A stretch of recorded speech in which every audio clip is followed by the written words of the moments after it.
The global pandemic has changed our lives. How we live, how we communicate, and how we see the future will not and cannot be the same as before. In that context, so much has been made about work from home. But while some people have found it possible to adapt to these new settings, let's not forget that it isn't straightforward. All of us, if we're fortunate to still be in a job, are required to stay at home because of a health emergency and at the same time find a way to keep that job. But with major companies around the world having their staff work remotely and the rise of digital collaboration, boundaries and expectations of work-life balance have shifted hugely.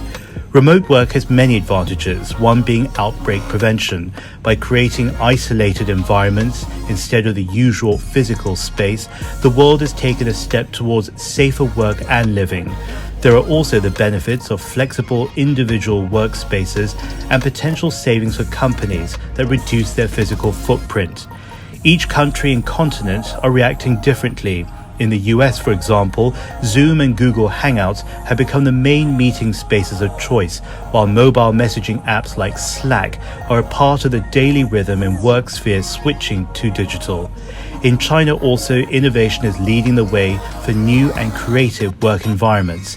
Dingding, Alibaba's collaborative work app, shows that in early February, tens of millions of Chinese companies had 200 million users working remotely.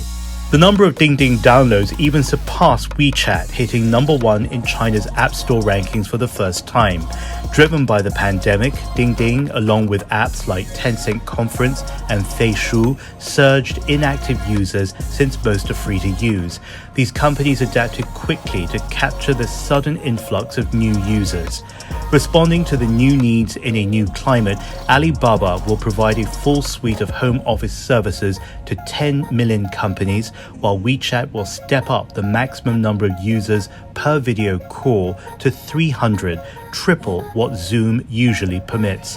Feishu will also offer their services for free to small and medium-sized businesses, hospitals, institutions, and all schools in Hubei in central China for the next 3 years.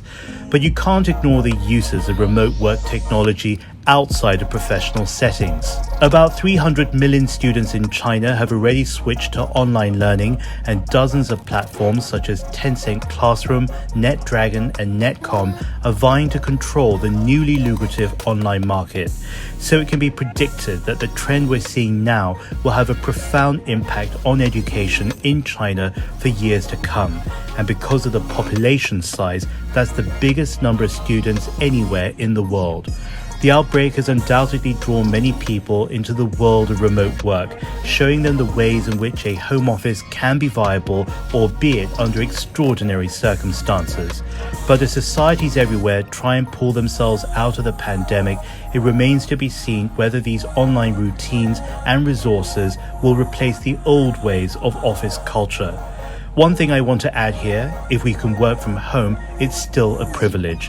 70 million refugees have no permanent shelter, and more people, because of the pandemic, are losing their homes and their ability to earn a living. So let's remember all of them in whatever we do. I'm James Chau with the China Current. Be well and be in solidarity.